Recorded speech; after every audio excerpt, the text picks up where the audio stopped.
Hello, I am Steve Cully, the best podcast host in the universe.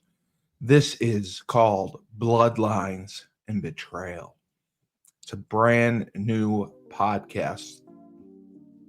We are doing it to replace Husky Hoops at the time, and we are going to talk about some true crime cases that are interesting, mysterious, scary, and we don't know where they're going. And with me, as always, my co-host, Dave Schuman. I'm not doing the ASMR, Dave. I know that's what you're trying to get me to do. The ASMR voice still might work well here for yeah. It's scarier, right? Yeah. So we're venturing into the true crime world to show we are the best podcast in the universe. Everyone should watch us. We're the most entertaining, and we can do anything.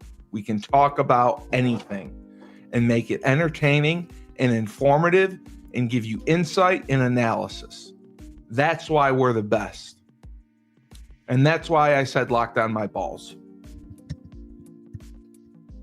So today we are going to talk about the Menendez brothers and their case and their possible resentencing, which could get them released.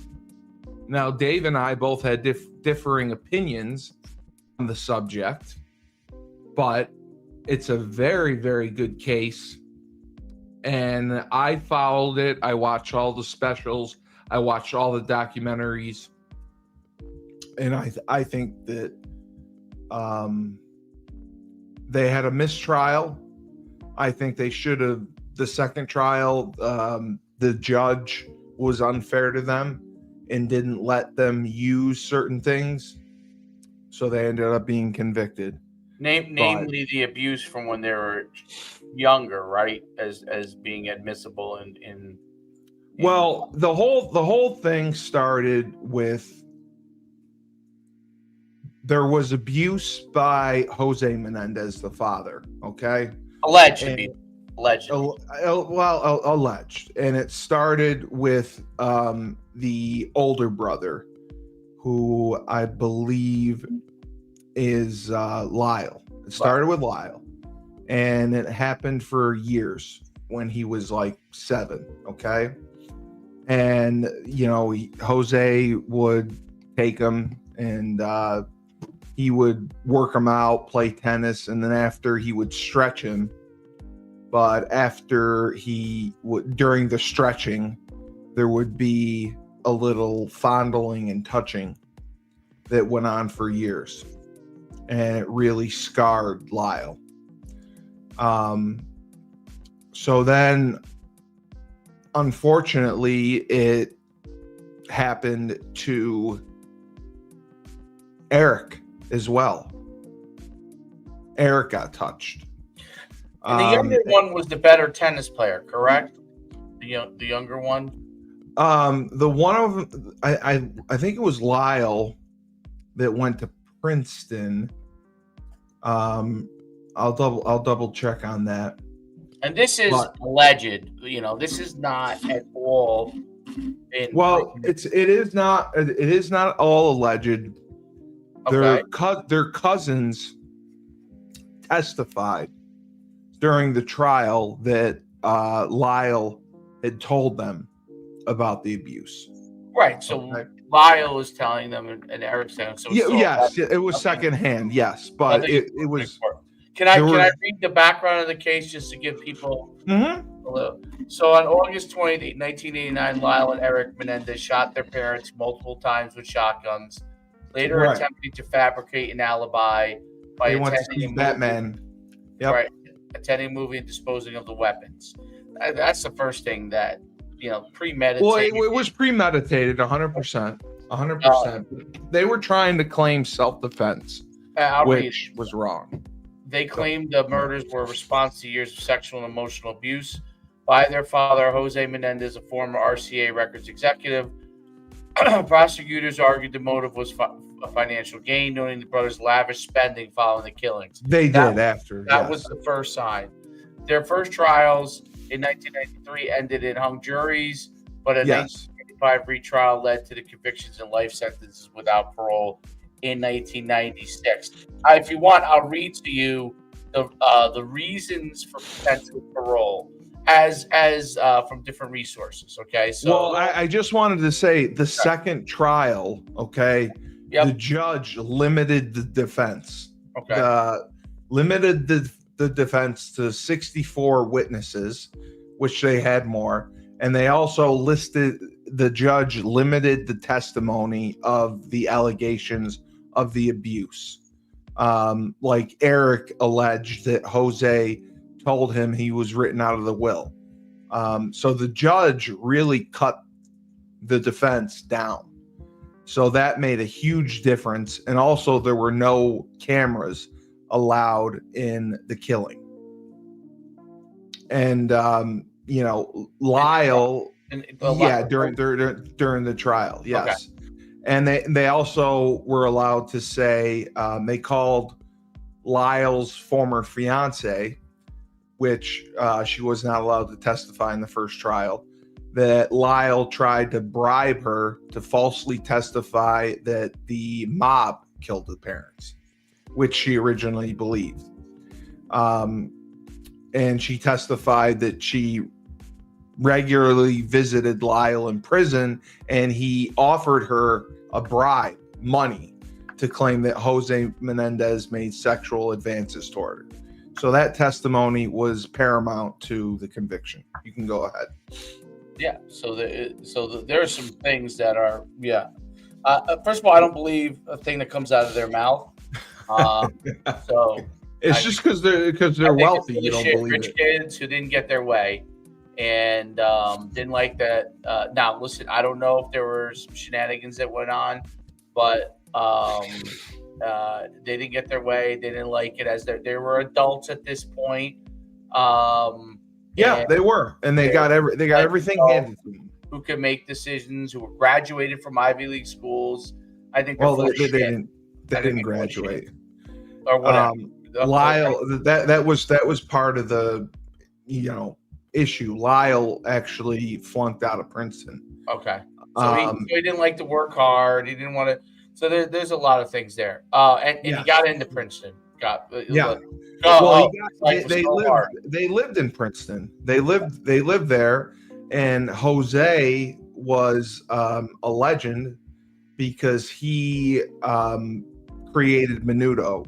That's where they got their money from. All right. So let's read this. So several factors have contributed to the possibility of parole for Menendez brothers. New evidence: a 1988 letter from Eric to a cousin. That's what you're talking about, detailing ongoing abuse, and testimonial from Roy Rossello, a former member of the boy band Menudo, alleging sexual abuse by Jose Menendez, have emerged. Correct. These pieces of evidence were not presented during the ongoing trial. So they weren't allowed. Yes. That's to your point. Definitely. Yes. Rehabilitation effort. First of all, the music industry as a whole is as we're seeing with whether it's awful. It's awful. I mean, they groom these young people, so they totally take advantage of them. Yeah, none of this stuff surprised me. Rehabilitation efforts. During the 35 years in prison, both brothers have engaged in significant rehabilitation activities. Lyle has maintained a spotless disciplinary record, initiated programs like the Green Space Project to improve inmate well-being. Eric has launched educational support programs for elderly and disabled inmates. Both have earned sociology. They're both married too. I'm sure because they're celebrities. I'm sure women are crazy. So UC Irvine with Lyle pursuing a master's degree. So those to me now, as far as getting out for parole, the rehabilitation efforts to me after 35 years are strong evidence that they should be able to get out. Okay. Well, yes, but the deal is they would need to be resentenced, and the judge,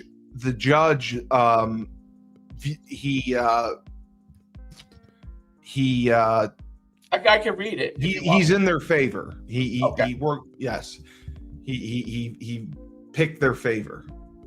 Okay, so in 2018, California enacted a law allowing individuals convicted as youths under 26 to be eligible for parole after 25 years. Given that Lyle and Eric were 21 and 18 at the time of their crime, they qualify under the statute. Former Los Angeles District Attorney George Gascon, that must be who you're talking about, recommended resentencing them to 50 years to life, making them he wanted to keep them in. Right, making them immediately eligible for parole. Current status: the Los Angeles judges allowed resentencing hearings to proceed. Obviously, scheduled for tomorrow and Friday. It's a big deal. Current District Attorney Nathan Hochman opposes the resentencing, arguing that the brothers have not fully acknowledged their responsibility. Interesting.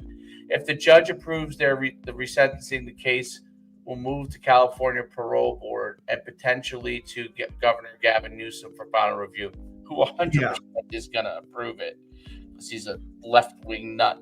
So, even though they were probably right-wing. But you have to understand too, the delay of the first trial was because of the psychiatrist. Lyle was seeing a psychiatrist. Right, so I remember that from the documentary movie. Yes, yep. And after the murder, Lyle and Eric told the psychiatrist what they had done. Right, and the psychiatrist secretly recorded it, and his girlfriend also knew about it. So the delay in the trial was, can the psychiatrist testify? Because there's supposed to be privilege between, doctor patient. So eventually the judge did allow the judge did allow the psychiatrist to testify, and that was a big blow to what they did.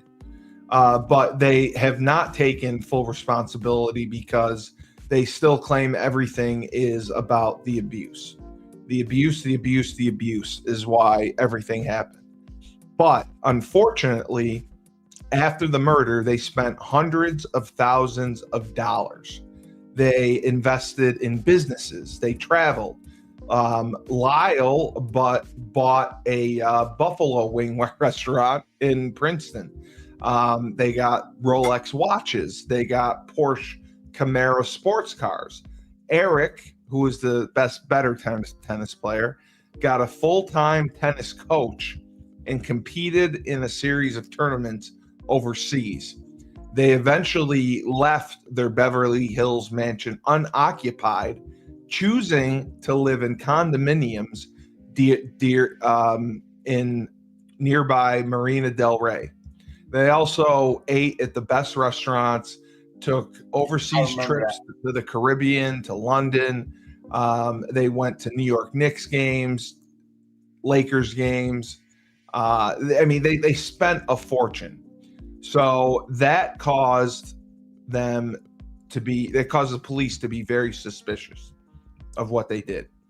And Eric allegedly told one of his friends that he did it. He killed his parents.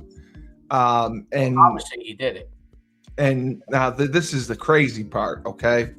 Eric also wrote a 66-page screenplay titled Friends, which depicted a son killing his wealthy parents for their inheritance in an attempt to get a confession. He did this before the murders. So the police arranged for Eric's friend to wear a wire during lunch, and Eric was smart enough to deny killing his parents when they asked about it. But he did write that screenplay about the murder before it even happened. So that was really part of the problem of why they were convicted. And Jerome Ozell, who was the psychiatrist, Eric confessed to him. And then Judy Ann Smith was the mistress of Dr. Odell. And she began recording his sessions with Lyle and Eric, because they continued to see Dr. Ozell because they were afraid that he could blow the whistle on them. And eventually, that's exactly what happened. Dr. Ozell informed the police, and they were arrested. So it's really a messy case. I do think, they wanted manslaughter. I agree with you, Dave. I don't think you could go with manslaughter because of premeditated murder. It was completely premeditated. They bought the guns. They went to the movie to have an alibi. They shot their parents, went to the movie, and it was absolutely ridiculous. And every person that feels that they're abused in some capacity is allowed to just murder their family members. No, they're not. They're not. They're not. I agree. I do think that they were abused. Lyle had said that he started being abused at the age of 6. But Eric was abused up until he was an adult. Shortly before the murders, this is what happened. Eric told Lyle that he was experiencing sexual abuse, which led to multiple confrontations with the family. And both kids were furious with the mother because the mother never protected them. The mother always stood up for Jose. So that was the problem. Kitty never believed them and wanted to stick it out with Jose because Jose was the meal ticket. Kitty couldn't do anything. If they got divorced, Kitty had nothing, no skill set or anything. And she didn't want that.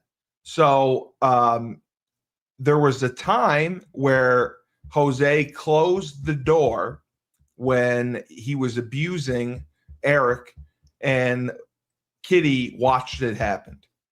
And that was ridiculous. Like, she saw it and knew it was going to happen. So unfortunately, under California law, the brothers could only be acquitted for manslaughter if they could prove they were in imminent danger. And there was no evidence of that. And Leslie Abramson, the attorney, I thought she did a great job. I watched the first trial. She did an outstanding job, and she was very close to getting a not guilty verdict. The second trial was the one that was difficult because the judge really cut out all of their defense, and Leslie Abraham was limited with what she could do. Now, I 100% think, Dave, if you're in jail for 35 years, do you present a threat to anyone? No, I would think not at this point. As long as they've been the one thing that disturbs me, the only thing that disturbs me is that they don't admit to the killings. They admit to the killings, but they still say that it was self-defense. They don't take responsibility for it. They say, well, we were abused, so we had the right to protect ourselves. They said they were afraid that their father was going to kill them. That was their alleged defense of why it was self-defense. The father was going to kill him. He's like, oh, we were afraid Jose was going to go nuts and kill us, so we had to strike first. So the resentencing, they were trying to get a new trial, but it was pushed back to 2025, and now it is pushed back again until April. So we'll see what's going to happen. I think with the new DA, I think that they are going to get resentenced, and I think they are going to get out or at least paroled. They're not going to get, the conviction overturned or anything like that. But I think they are going to get out, and I think they deserve to. I think 35 years, Dave. Come on, 35 years.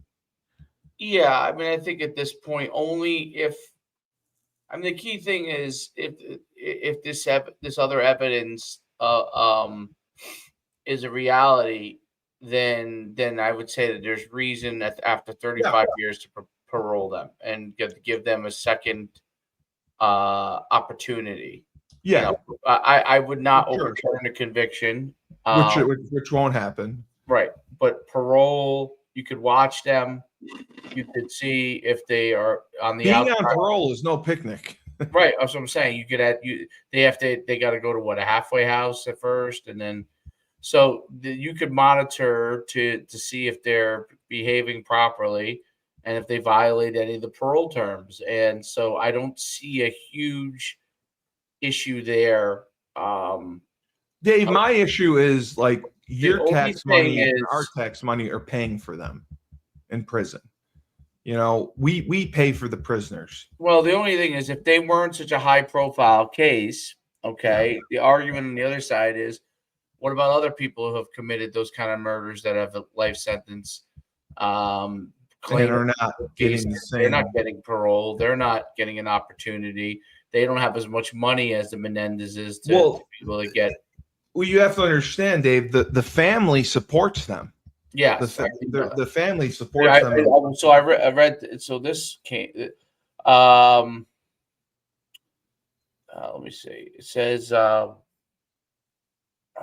What does it say here? It says over 20 of the Menendez families have publicly supported the brothers' bid for release, citing their remorse and rehabilitation efforts. Notably, their aunt Terry Baralt expressed their desire to be free and emphasized the emotional toll on the family.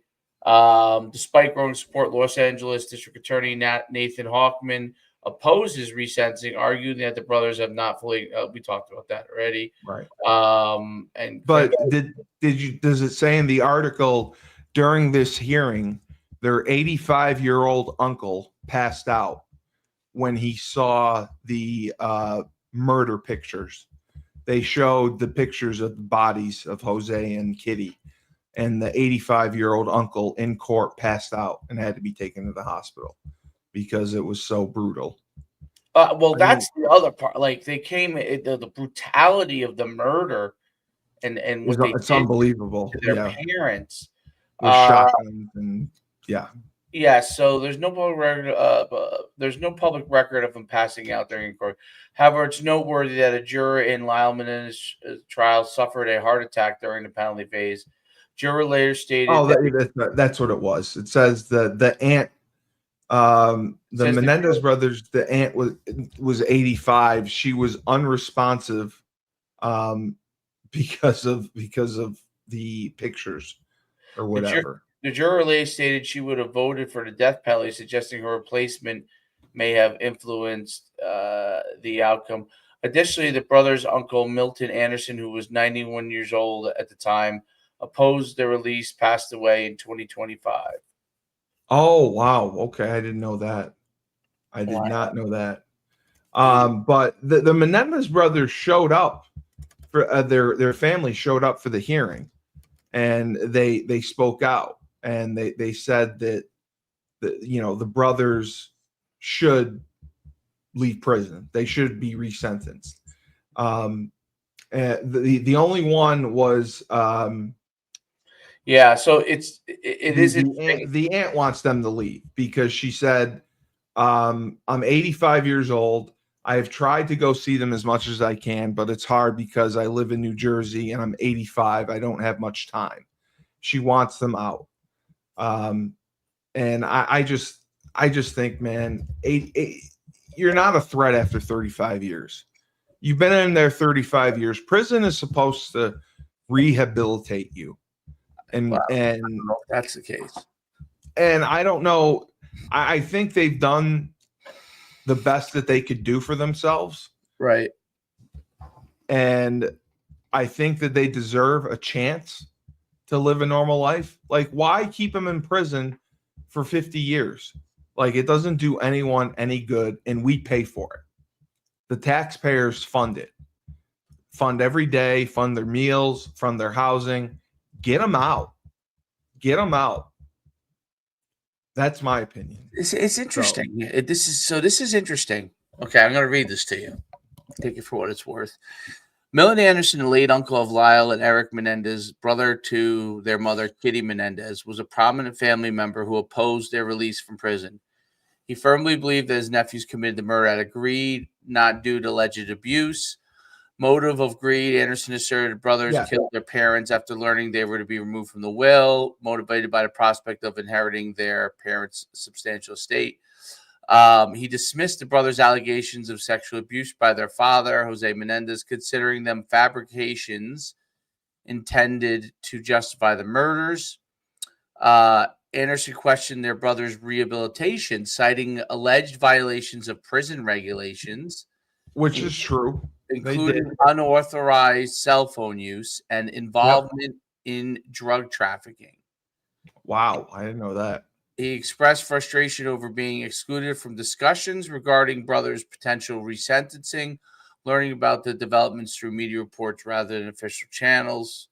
Wow. He died obviously in March, so he no longer has a say.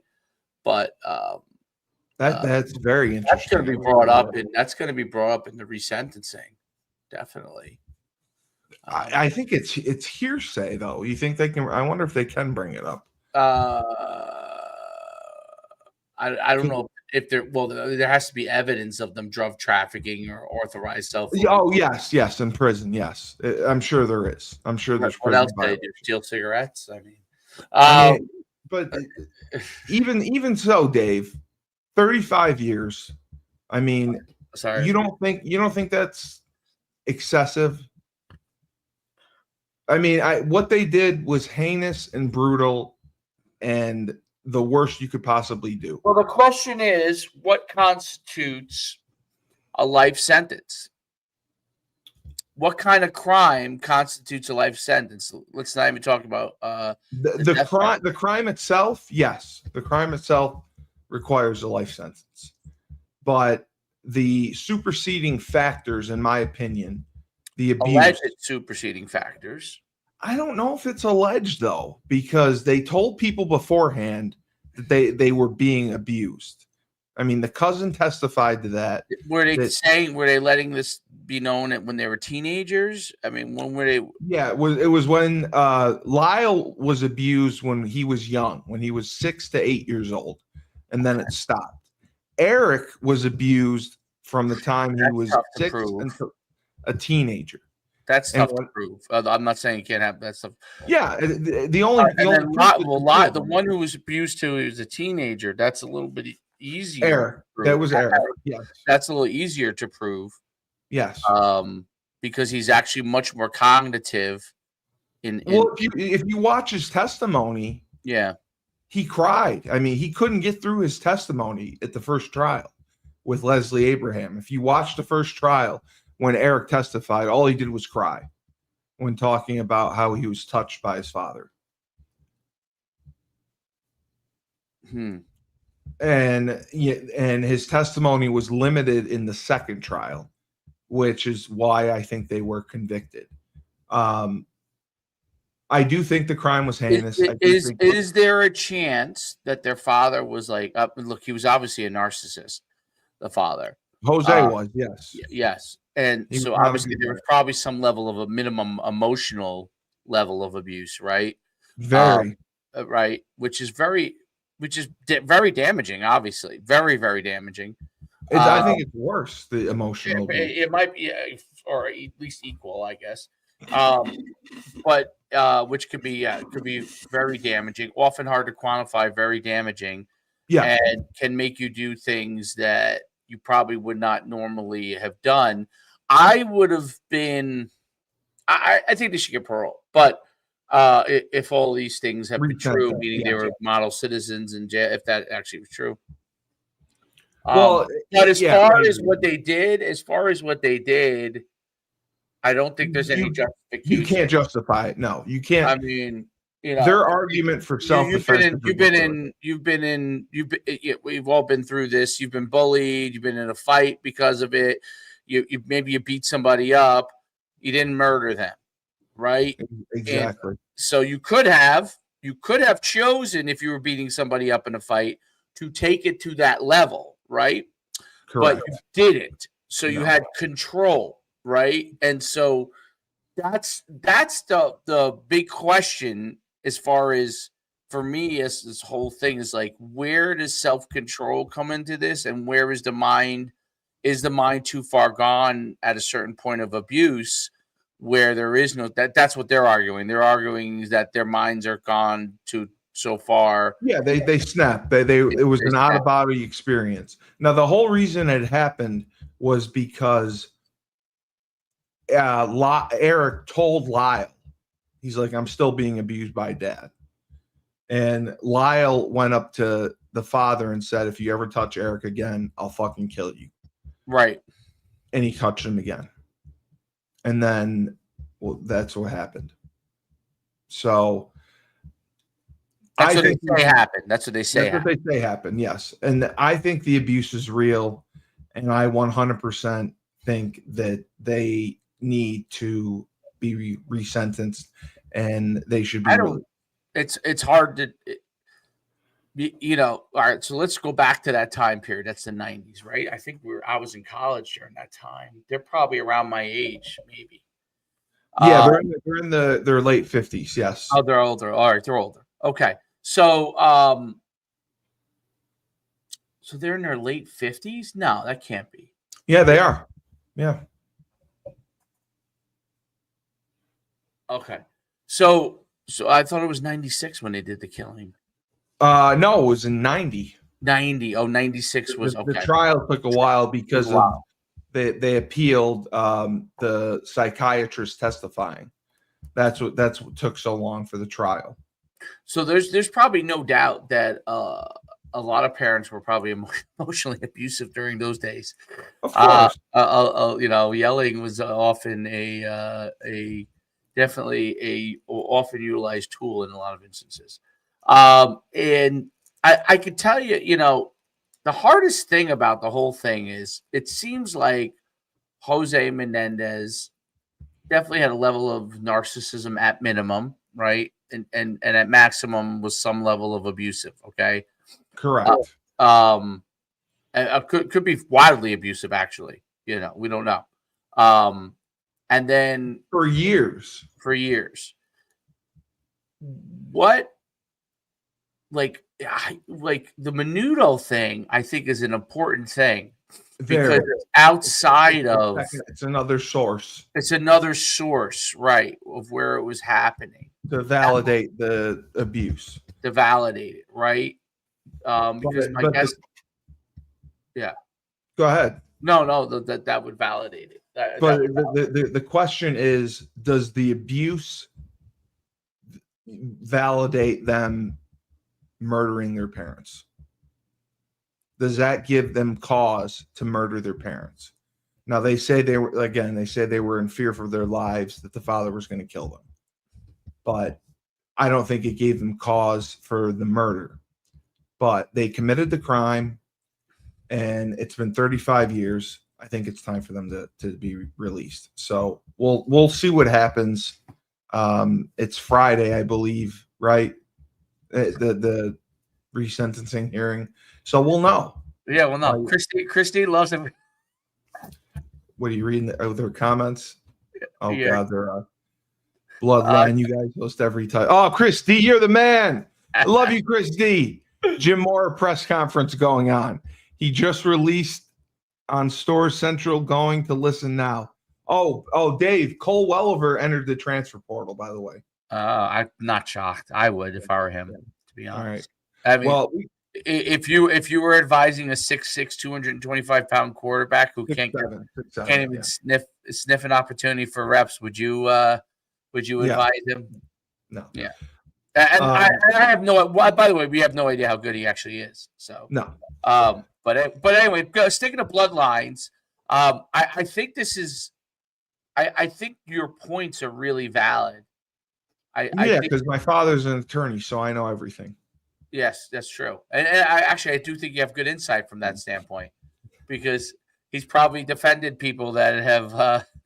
No, my father is not. He doesn't do. He does criminal, but he knows enough. I'm saying he probably knows enough from defending people. Yes. Right, like where there's smoke and where there's fire, and but it's an interesting case. I do think after hearing all the stuff, there's enough to me. Is there reasonable doubt that they should get parole?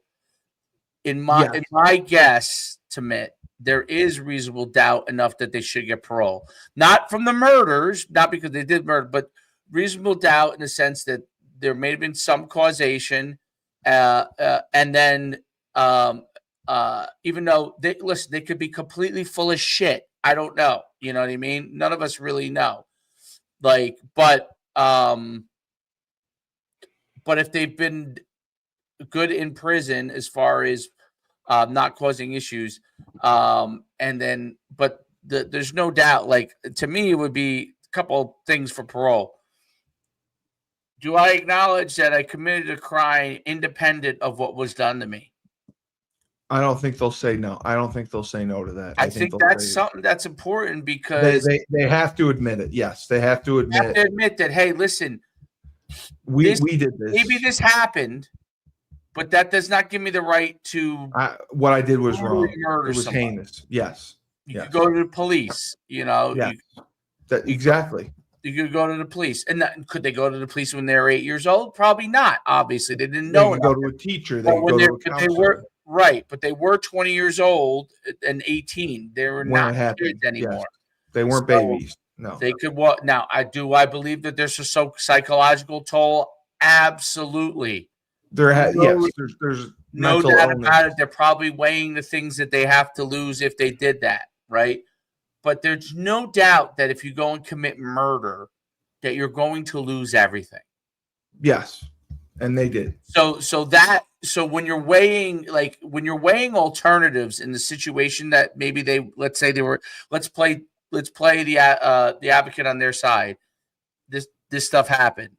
They're weighing the fact that they like their parents dead because they hate them.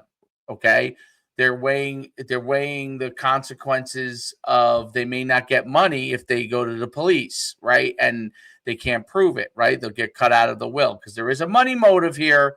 There is 100%, 100% of money motive. So it's not just about they hate their parents. It's they wanted the inheritance because they wanted the inheritance. The father was threatening to take them out of the will. You're 100% right. Which of course he was never gonna. That's so ridiculous. No. It's like. But I understand how kids think. Kids think when parents make their threats, because parents make threats, kids flip out. They automatically think that this is 100%. And do I think he was a non-communicative parent? 100%. Maybe a completely. If he's a narcissist, he definitely was a non-communicative parent. He's probably a very, very poor communicator. So, and if he was abusing them, obviously there's all kinds of other things that he's trying to hide and keep down, right? So, but the leap to commit murder, there were other alternatives there. You know, you're going to lose it all if you do that, right? And that's usually what stops people from when they're in a fight, when they're in an argument, disagreement. They don't want to lose their lives. Right. You know, exactly. They don't want to lose their whole livelihood, which stops them. They were willing to risk their whole livelihood, and if they did it. And they went under the radar and tried to they tried to justify it and they tried to hide it. Yeah, and they tried to take all the money they could. They did. They spent as much as they could. But they're kids. Like I'm sure I would have too if I got that much money. I would have bought Rolexes and Porsches. I have to. You had committed murder? Yes. Yeah, 100%. We unfortunately have to wrap this up. I got to jump on another show. I thought this was a fantastic first episode. Yes. The sentencing hearing is coming up. Quick prediction. Yes or no? Are they going to get resentenced and get paroled, or are they going to get resentenced and stay in jail? I think they're going to get paroled. I think they're going to get paroled too. I think you will have either way people protesting. 100%.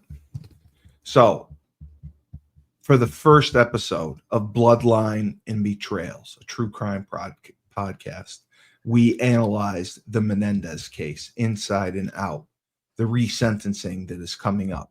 Should they be paroled? Should they stay in jail? We'll find out next week. I am Steve Cully, best podcast host in the universe. And comment your opinions, by the way. When you watch this, we want to hear from you, right? Yes, we want to know. We want to know what you think. We want to know your opinion. It's not just about our opinion. We want to know your opinion. We want to know if I'm a moron. Yes. And Coach Schuman, the fabulous Coach Schuman, excellent analysis and insight. Bloodline and Betrayals. Remember, when life gives you lemons, don't make lemonade. Take 2 oranges. You throw them back at life.